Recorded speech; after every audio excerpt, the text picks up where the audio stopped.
रामायण काल की अनसुलझे रहस्य। हमारे सबसे प्राचीन और पवित्र ग्रंथ रामायण अनेकों रहस्यों का भंडार है। रामायण की रचना श्री हरि विष्णु के अवतार भगवान राम के जन्म से पहले ही महर्षि वाल्मीकि ने रामायण लिख दी थी। रामायण ग्रंथ अपनी आप में बहुत ही रोचक कथाओं प्रकरणों पर संजोए हुए हैं। आज हम आपको रामायण के कुछ ऐसे रहस्य के बारे में बताएंगे जो आज तक अनसुलझे ही है। पहला, राम सेतु का रहस्य। जब भी रामायण की बात आती है तो राम सेतु की चर्चा अवश्य होती है। राम सेतु का निर्माण आज तक एक रहस्य बना हुआ है।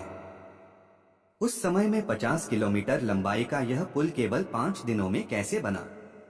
भारत के रामेश्वरम ज्योतिर्लिंग से शुरू होकर श्रीलंका के केतु स्वयं ज्योतिर्लिंग तक जाने वाले इस सेतु के रास्ते में छेद में पाते हैं। यह पुल सैटेलाइट के माध्यम से आसानी से देखा जा सकता है। जो पत्थर राम सेतु के निर्माण में प्रयोग हुए थे वह आज भी समुद्र तट पर मौजूद हैं। इन पत्थरों का वजन बहुत ज्यादा है, लेकिन पानी में डालते ही डूबने की बजाय तैरने लगते हैं। आश्चर्यजनक बात यह है कि उस समय में इतने बड़े पुल के निर्माण के लिए कौन सी टेक्नोलॉजी प्रयोग की गई, यह आज तक कोई नहीं समझ पाया है। दूसरा रहस्य, मेघनाथ की मृत्यु। रावण का पुत्र इंद्रजीत, जिसको मेघनाथ भी कहा गया क्योंकि उसके जन्म के समय रोने की नहीं बल्कि बादलों की गड़गड़ाहट की आवाज सुनाई दी।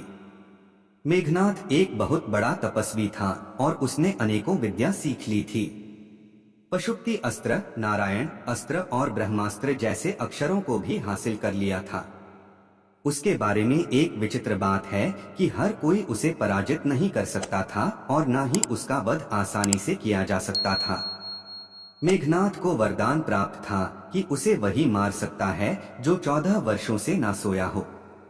इसलिए जब भगवान राम, माता सीता और लक्ष्मण वनवास के लिए गए तो लक्ष्मण ने निद्रा देवी से 14 वर्षों तक ना सोने का वरदान मांगा, ताकि वह दिन में राम सीता की सेवा करते रहें और रात में पहरा देते रहे।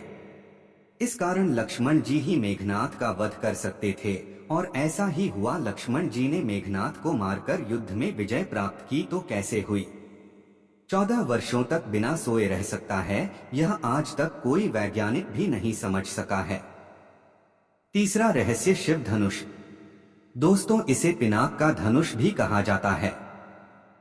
यह वही शिव धनुष है जिसे सीता जी के स्वयंवर में भगवान राम ने उठाया था। इस धनुष को विश्वकर्मा जी ने बनाया था। यह शिव धनुष राजा जनक के पूर्वज देवव्रत को मिला था। शास्त्रों के अनुसार इस धनुष को उठाने के लिए लगभग 300 लोगों की आवश्यकता होती थी। पिनाक का धनुष की लंबाई 1.68 मीटर थी। किस धातु से यह धनुष बनाया गया था? उसका घनत्व इतना अधिक था कि आज के समय में इस घनत्व की कोई भी धातु पूरी पृथ्वी पर उपलब्ध नहीं है।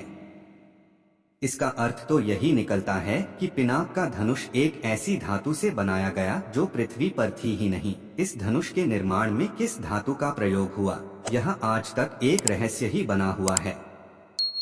तो यह थे रामायण के सबसे रोचक और रहस्यमयी तत्व। यदि आप इस रहस्य के बारे में जानकारी है तो कृपया कमेंट में जरूर बताएं। वीडियो को अच्छे लगे तो एक लाइक और एक सब्सक्राइब जरूर करना। वीडियो को देखने के लिए दिल से धन्यवाद।